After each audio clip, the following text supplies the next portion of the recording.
All right. Good evening to you all. This is Ron coming to you live from YouTube, the web page, the channel for the Logos, Pathos, Ethos, the new podcast premiering right now. Every Tuesday at 7 p.m., we're coming to you live. And every Tuesday around this time, I would like for us to have some really good conversations that it isn't a waste of anyone's time. It's a conversation that, well, these are things I've been thinking about that I haven't expressed to other people. And it's good to hear someone else say the things that we've been thinking. All right. So again, just remember that this platform is solely to just have interesting conversations, and no one's opinion in any manner will be judged here. We also will have guests from time to time. They'll sit next to me and we'll have chats with you about some of the things that we find interesting in this world, this ever changing culture, environment that we live in. And we're not gonna take up too much of your time while you're here. We'll go about maybe 15, 30 minutes at a time. And I just have to tell you, just to introduce you to me, if this is your first time here, welcome. If you know me from other platforms or other programs, thank you for coming back and following us. We do appreciate you staying loyal to us, and we do miss those days of our previous platforms. And to everyone that was a part of that experience and that journey, thank you so much. That was one of the best times experiences I've ever had in my life. So, as I was saying, every Tuesday from 7 to about 7:15 or maybe 7:30, depending on how well the conversation is going. We're going to try to stay in that time frame. And if you would like to be on here, you are more than welcome. All you would have to do is just contact me at Logos, Pathos, Ethos, The Way, Way, WAY, at gmail.com. We would love to hear from you. If you like what we're doing, we would love to hear those good words. If you think we can improve, we would love to hear which ways we can improve as well. So just expect big things and better things. We're going to always be progressing here on this platform. But I'm just really humble and grateful that you are enjoying this Tuesday evening with me. Um, Again, a little bit about myself. I'm a person that finds mundane conversation just that. It's good if you're sitting on an airplane and you're trying to pass the time with the passenger next to you and you're just ready to get to wherever your destination is. Um, but those aren't the conversations that kind of keeps you up at night. Those are the conversations that I'm interested in. Those are the conversations that I believe you're interested in. From the outset, please understand this is not a platform for a popularity contest. There are many things we could talk about. There are many things we could discuss. There are many things we could do if the objective was to start this platform based on our ability to raise money, get money, become rich, become famous, become viral, whatever the case may be. That is not my intention at all. I am only interested in this platform because I want the interesting conversations, which is an important part of what makes me who I am. To be honest, I believe that in this country of ours, we are seeing radical change in terms of degree and the speed or the rate of change that is occurring. And we're having many different generational clashes, culture clashes, political party crashes, political ideology crashes. And I believe it's not because the dialogue isn't occurring. I don't believe that's the problem at all. The dialogue is occurring. The problem is we're busy trying to persuade the other person that my way is right and yours is wrong, or this is my experience and that is all I can speak to. And if it doesn't align with my experience, then it must not be correct. We come to conversations from that position. And those are some of the worst positions to approach a conversation from. It is my hope that on this page, when we have those conversations, we listen to each other to understand where they're coming from. Your agreement is of no consequence. Your understanding of what is being discussed is primary. We're going to have some very controversial topics here. There are going to be times where I might even shock you regarding some of the positions that I hold and why I hold them. I'm also going to use this time to express to you all some real fears that I have, and concerns and questions that I have. I don't know what the answer is. I don't know what the solutions may be, if we'll ever reach them. But what I am convinced of, if we approach this information in the genuine spirit in which this platform is founded, again, I believe we will have an understanding. So that's my hope. That is my hope.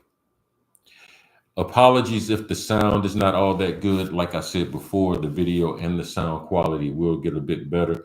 And just to kind of run you through my mind, um, I originally did not plan on beginning this podcast platform ever again. It is only through the encouragement of friends and family that stated that they believed in me and they believed that I could do this and some good can become of it. And that is my hope. I hope that if only one person really understands the conversations that we're having, if one person really finds value in the content that we're going to be presenting on a weekly basis in a very informal fashion. I'm just sitting here in my living room, um, having like a fireside chat. And if one person feels comfortable enough to engage in this level of conversation, learn about this type of conversation, my work is done. My work is done. To let you know some of the topics that we'll be covering, we will revisit some topics that we covered on some of the previous platforms I had the pleasure of being a part of, because I feel some of those topics weren't fully fleshed out, if you will. Also, we're going to discuss some new things that's occurring in real time and our reactions and our thoughts about these events that are going on around us. So I am really looking forward to this platform, enjoying this platform with you, sharing this experience with you. going along for this ride. And I have to be honest, I am nervous as hell, but I am certain that we will have a good time on the way. Um, Before I let you go, I would like to address something. I had a conversation with someone about another family member,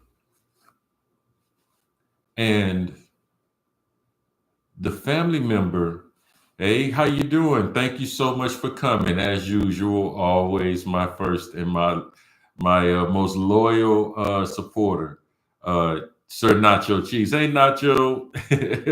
Thank you so much. Thank you so much. And I'm so glad you've joined us. Thank you, Nacho.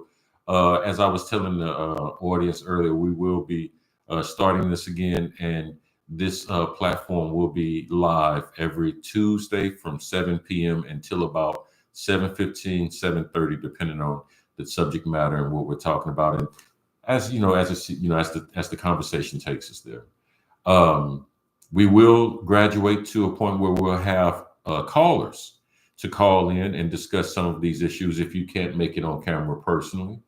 So we would love to have you.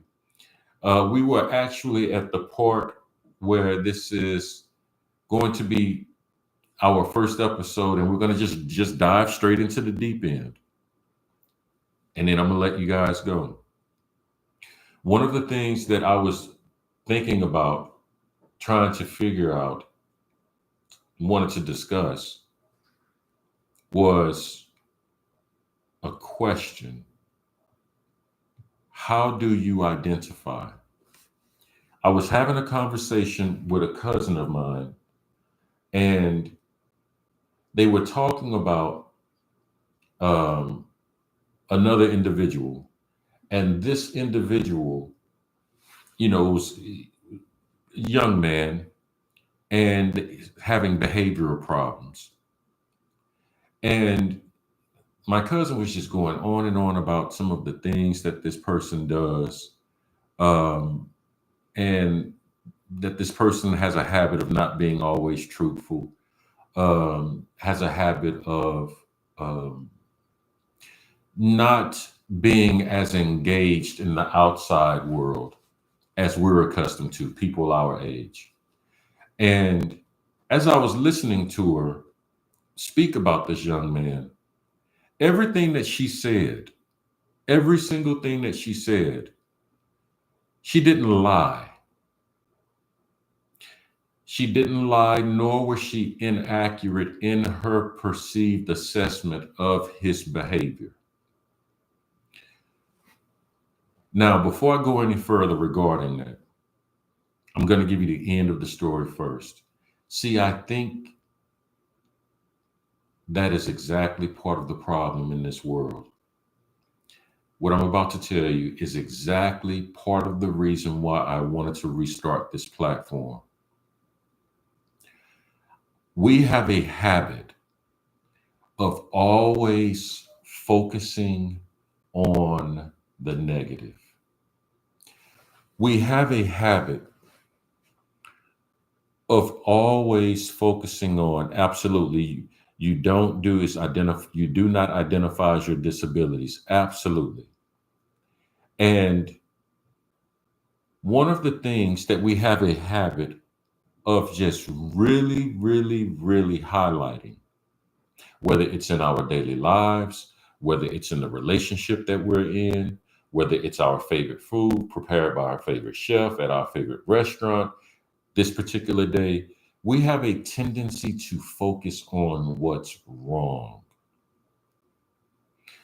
We have a habit of, as beautiful as something is, we will totally dismiss the beauty of the 99% and focus on that 1% imperfection. The 1% that you are focusing on, are you lying about what you're saying about that 1%? Let's have an honest conversation. 100% of something is something in its totality. 99% of it is, let's just say it's good. But there's 1%, there's one thing that is wrong with it that is throwing off the 99%. Are you lying about the problem of that 1% that you're bringing to our attention? No, you're not. You're not lying about that. Let's make it in real. Let's set the example in real time so we can better understand what I'm saying. Your child comes home, they have 7 classes. Out of those 7 classes, they have A's and B's in each of the classes, but there's one class where they have a D.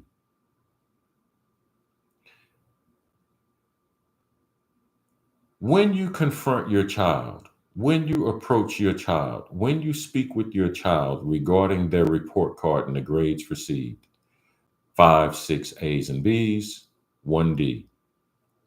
Do you focus on the six classes that they did very well in, or do you focus on the one that they're failing in? Now, granted, don't mistaken, I am not oblivious to the fact that a chain is only as strong as its weakest link. I agree, but that's not what I'm talking about. But I agree.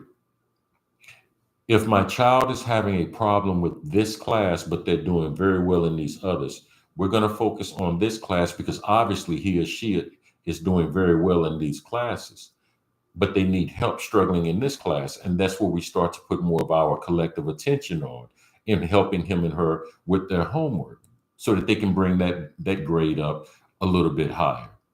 Granted, but that's not what we're talking about. What we're talking about is we have a tendency to under reward the good and overemphasize the bad. We don't congratulate on the things that have been accomplished, but rather we find ourselves dwelling in the things that haven't been done. And that gets so much of attention that it almost becomes obsessive compulsive. You get hyper focused on the 1% at the expense of the 99%. What that is saying is what is wrong has more priority or more value than what is right or what is good or what is satisfactory. It's the unsatisfactory that we begin to identify ourselves with. So that it is for that very reason why you can have a person that is in good shape and can walk into in front of a mirror and think they are skinny and stop eating. Absolutely. You have to shift your focus. That is why a very attractive woman can also think she's unattractive and have low self-esteem. These are not my made up examples. These are real world situations and diagnoses, by the way. That is because we have a distorted, unhealthy relationship with how we identify with ourselves. The bulimic, the person with low self esteem, the person that is overly critical upon themselves. We're focusing on the negatives. Now, one way of correcting that, if you will, is you have to change how you identify with the world and yourself. If you do it in terms of just reevaluating how you in talk to yourself and engage yourself without addressing how you're engaging the world, you make a neurotic person. If you focus more on the world and never cultivate and address how you identify with yourself only in relationship to the world, you just set yourself up for abuse. You have to address and reevaluate how you address and relate to the world and how you address and relate to yourself. Now, let's go back to the beginning so we don't lose our point. We're talking about how do you identify? We were talking about my cousin, whom was talking about another person that was having a behavioral problem. The very first thing I told my cousin, I asked him, "Are you done?" He said, "Yes." I had to let him know, always listen to your language. Notice how everything that you are talking about this individual in terms of their behavior is always in the negative. Now, these examples that I'm about to give is not the example that he gave me regarding this other individual. I'm only going to give these examples to you because I want to illustrate something, but it'll still make the point. If every time we talk about this individual, we use the words, you know, my son always lies to me. My son uh, steals a lot of things. You know, he keeps stealing things. He can't seem to, not take things that don't belong to him. um, my daughter uh, n- doesn't isn't as truthful or open with me as I would like for her to be. She isolates herself a lot, stays in her room all day, doesn't make friends, only plays video games. That's it. And I want to know, how can I change her? How can I change him? What is wrong with these young people? Why can't I get my child to kind of be more socially engaging as I was? When you present that to another person, you've already put it in that other person's head, a negative picture of the person you're talking about, even if that wasn't your intention. And it wasn't your intention. And I understand that. Trust me, I'm only showing you how deep how you identify goes. It not only reflects, or I should say rather, it paints a picture in others' minds about this individual, which leaves a negative connotation, a negative idea about them, but also it more accurately reflects your feelings about how you see the world. Let's try it this way.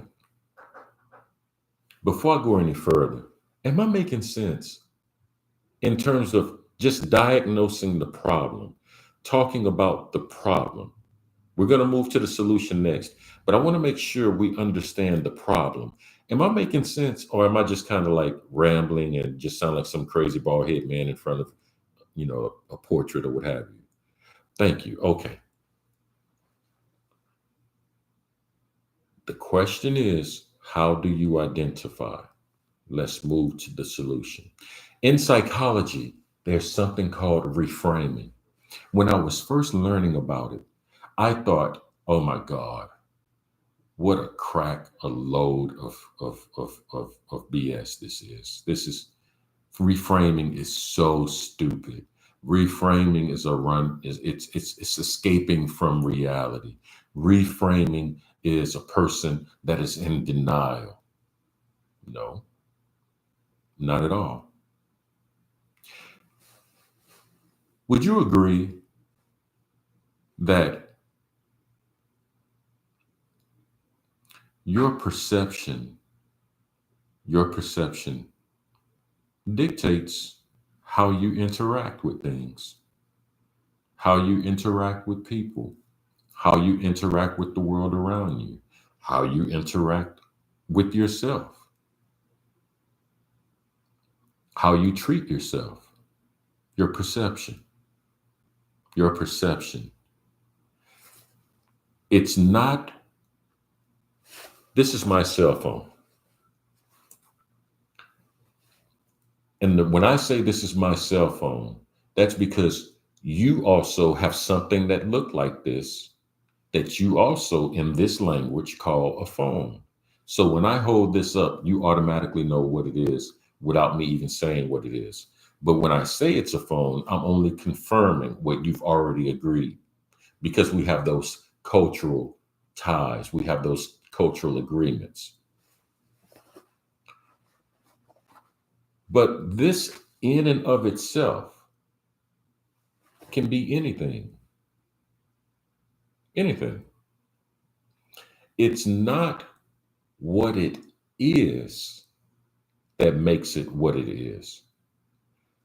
What you think it is what makes what it is. I'll say it again. It's not what you think about something that makes something something. It's what you think about it. Reframing helps you shift your thinking by changing the words that you speak, which is indicative of your thinking changing. And the two start working together. Let's take the let's take the person that we know that was a thief. They steal a lot. They lie a lot. Let's look at it this way. If we wanted to help this individual to stop lying, the last thing we need to do is approach them head on. Stop lying, stop lying. I'm going to beat the lie out of you. I'm going to preach the lie out of you. I'm going to curse this lie, the lying out of you. I'm going to do all of that lying out of you. And notice how, just like a child, when you were usually the recipient of such engagement by our parents, if you're old school like me, the first thing you do is you got scared. Walls came up. So you started understanding how to engage the world in terms of, if I don't stop lying, then I'm going to get punished. So I'm not going to stop lying because that's the right thing to do. I'm only going to stop lying because I don't want to get punished. But the moment I won't get punished, I'm going to find an opportunity to lie. So you haven't corrected the problem. When you reframe something, think of reframing like this. You know, little Johnny, I've noticed that you have quite an active imagination. Like you have a unique way of looking at things, and I'm interested in how you saw what you saw or what you said is what is true.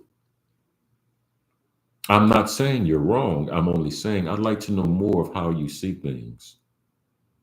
And once you start entering a dialogue with these people, and instead of condemning them or attacking them, and start to understand where they're coming from, you can do things like this to reinforce a more positive self-image while still confronting the behavior you're trying to correct.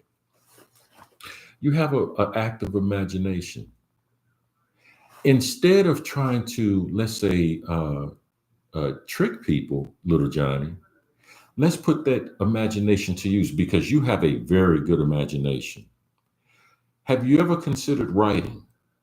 telling stories, drawing books. Have you ever thought about maybe trying to go into film? You ever thought about being a director or movie maker, depending on the age of the person that you're talking about? And again, we're only talking about lying right now as an example.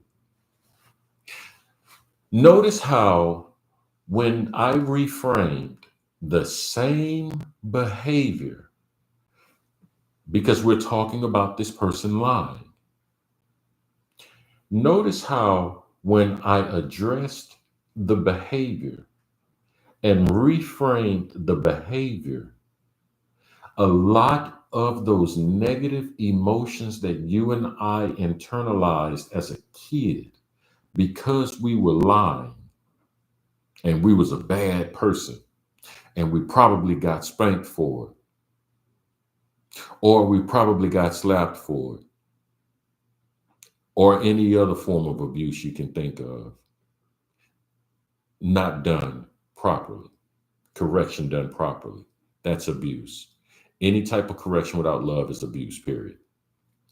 Anything that you experience like that, you internalize those feelings. So now when you think about the behavior lying or you think about telling a lie and there was a repercussion for it, not only did you fear the repercussion, but you also internalize that fear of, man, if I tell a lie, I'm gonna die and go to hell. You are internalizing those words.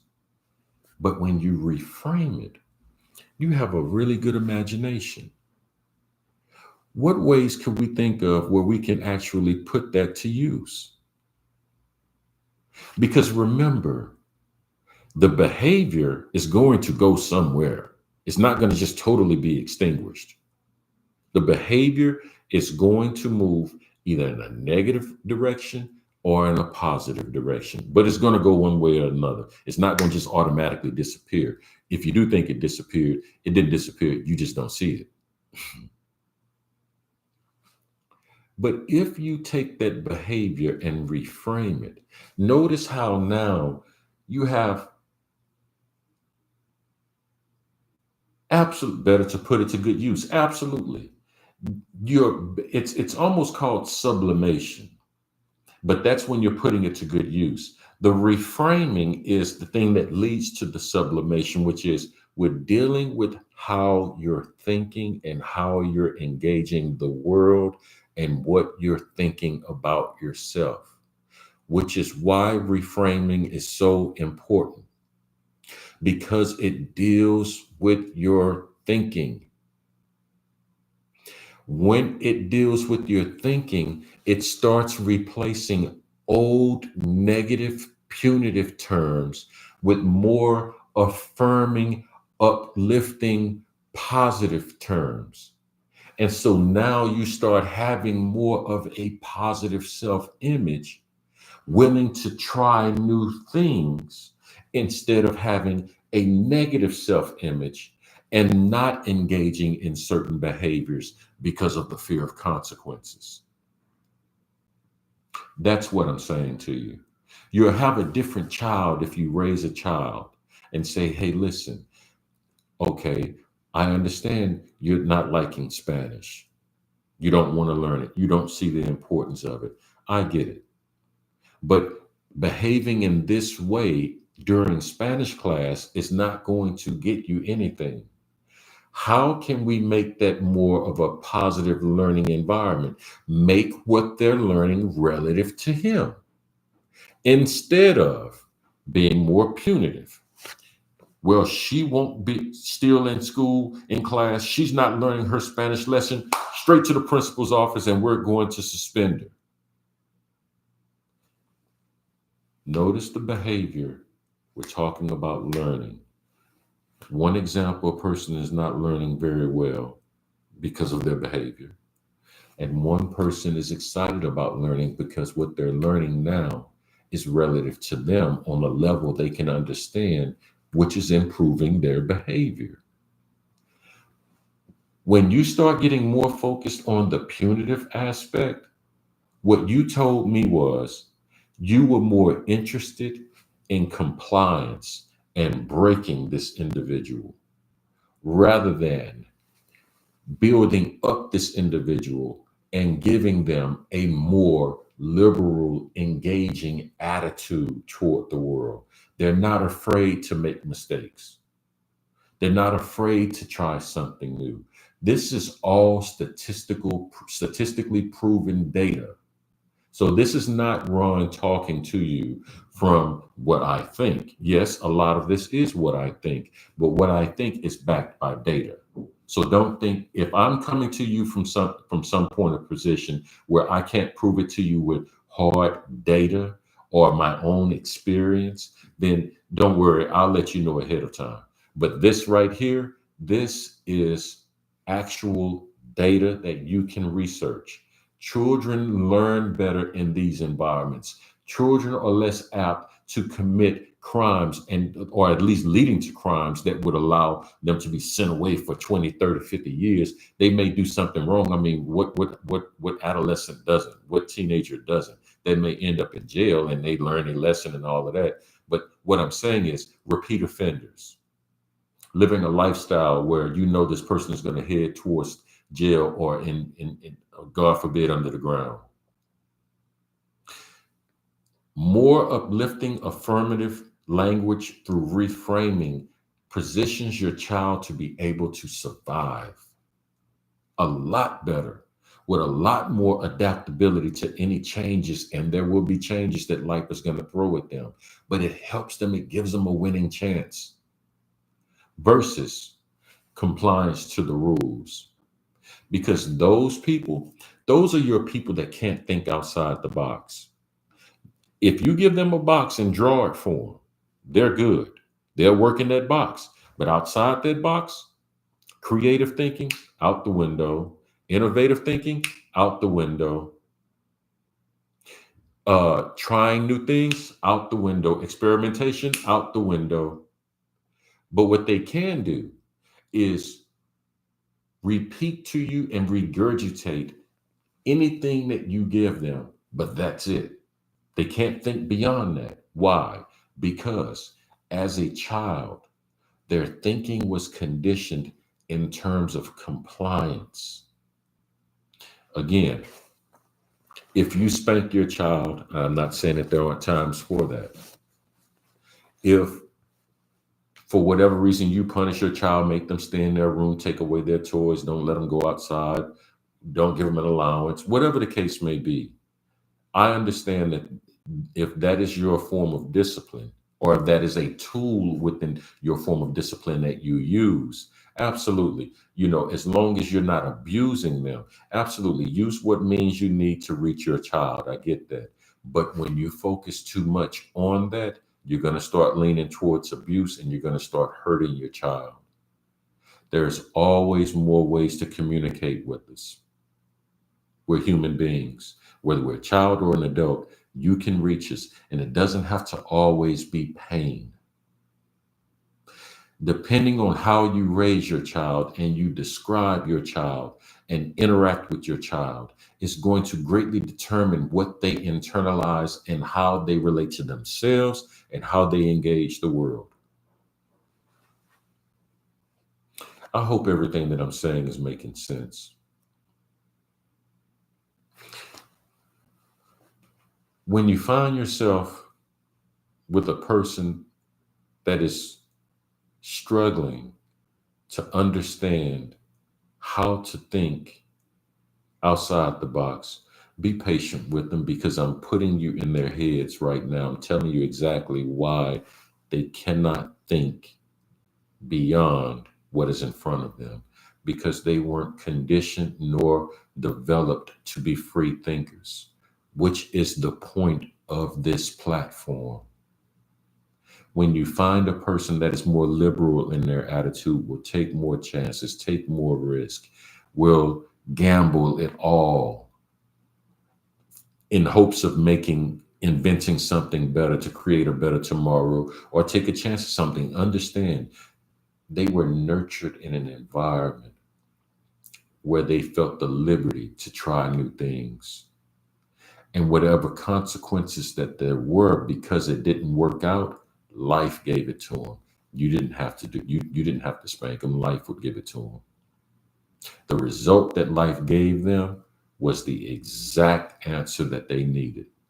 Depending on how they respond to that stop sign or that green light, regarding whatever it is that they're working on, is greatly determined how well you're able to instill in your children to interact with the world and themselves in a healthy fashion or an unhealthy fashion.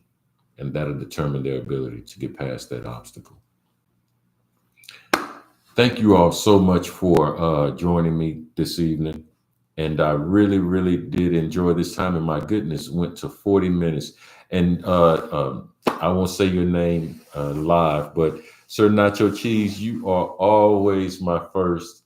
And I love you so much. And it is such a pleasure to finally see you again, hear from you. And I assure you, I will be in touch with you very soon. For those of you that those of you that decided to join us a little bit later, thank you so much. I am so grateful for you joining us. Thank you for your time. You could have chosen many other things to spend your time on, but you decided to choose it and spend it with us this evening. So thank you so much. Join us every Tuesday at 7 p.m. here on Logos Pathos Ethos on YouTube Live from 7 p.m. until we originally said 7:15, 7:30, but our first show, we're at 42 minutes, almost 45 minutes into it. But I'm just grateful that we was able to get this thing off and get it started. So I will see you guys next Tuesday. God bless. Thank you. And stay well, stay blessed. Be good.